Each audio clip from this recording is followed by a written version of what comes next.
미국 대선을 4개월여 앞두고 트럼프 전 대통령이 피습을 당하고 바이든 대통령은 사퇴 압력에 직면하는 등 대선 전국이 혼돈에 휩싸여 있습니다.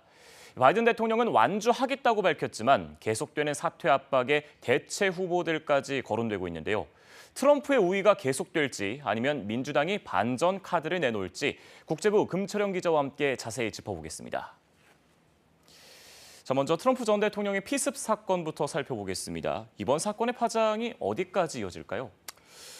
네, 이번 총격 사건으로 트럼프 전 대통령 지지자들이 결집하는 효과는 분명히 있을 것으로 보입니다.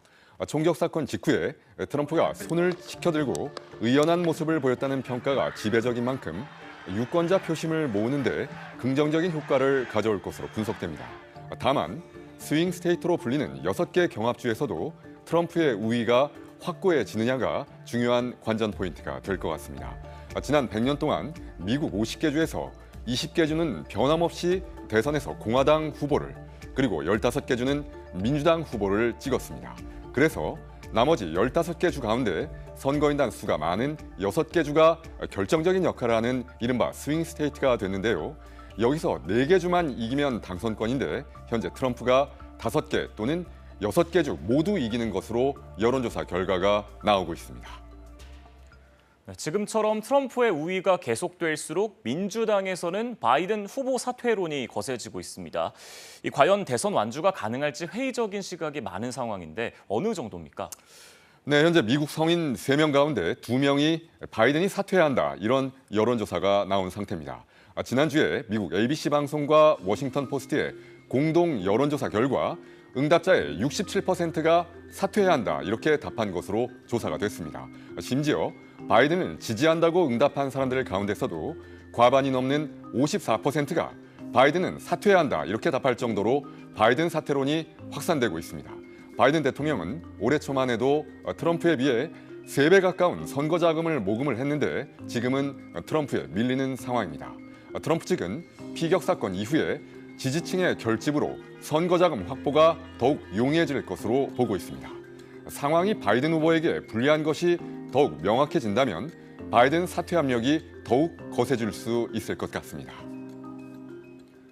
만약에 후보에서 사퇴한다면 또 대체 후보가 굉장히 중요할 텐데 일단은 지금 카멀라 해리스 부통령이 자주 언급되고 있습니다. 또 어떤 인물들을 예상해 볼 수 있을까요? 네, 말씀하신 대로 카멀라 해리스 부통령이 자주 거론되고 있습니다만 해리스 부통령의 지도력이 검증되지 않았다라는 민주당 내 시각이 있습니다. 4년 전에 해리스 부통령 발탁 당시에 경찰의 흑인에 대한 잔혹 행위로 흑인의 생명도 소중하다라는 모토로 이른바 블랙 라이브스 매터 운동이 거세게 일어나면서 해리스가 발탁이 됐지만 지금은 상황이 달라졌습니다. 전통적인 민주당 지지층인 흑인은 물론 중남미 라틴계의 표심도 분산되고 있는 상황입니다. 이에 따라 대중적인 인기도가 높은 오바마 전 대통령의 부인 미셸 오바마가 필승 카드로 거론되고 있습니다만 본인이 고사하고 있습니다.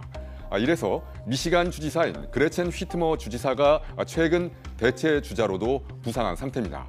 남성으로선 게빈 뉴섬 캘리포니아 주지사가 거론되고 있습니다. 그러나 이들 가운데 미셸 오바마를 제외하곤 모두 여론조사에서 트럼프에 밀리는 것으로 나타나고 있습니다.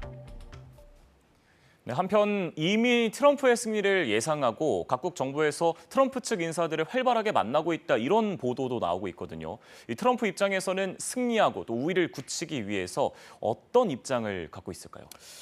네, 트럼프 진영으로선 바이든 현 대통령이 완주하는 게 가장 좋은 시나리오라고 생각하고 있는 듯 보입니다. 미셸 오바마 등 새로운 인물이 등장할 경우 언론의 집중적인 조명을 받게 되고 바이든과 오바마 등 전 현직 대통령의 지원 유세까지 이뤄지면 공화당의 승리를 장담할 수 없기 때문으로 보입니다. 4년 전 바이든은 초반 민주당 후보 경선에서조차 열세였습니다. 그러나 나머지 후보들의 중도 확장성이 떨어진다는 것을 확인한 민주당 지도부의 전폭적인 지지로 대선 후보가 되는 이변이 발생했고, 그리고 대통령이 됐던 만큼 트럼프 피격 사건을 계기로 민주당이 바이든이 아닌 트럼프에 맞설 필승 카드를 고민할 가능성이 더욱 커졌다라는 분석도 나오고 있는 상황입니다. 네, 이제 대선이 넉 달 정도 남은 상황에서 트럼프가 우세를 굳혀갈지 아니면 바이든 혹은 민주당이 반전 카드를 내놓을지 계속해서 지켜보겠습니다. 월드이슈 금철영 기자와 함께했습니다. 잘 들었습니다.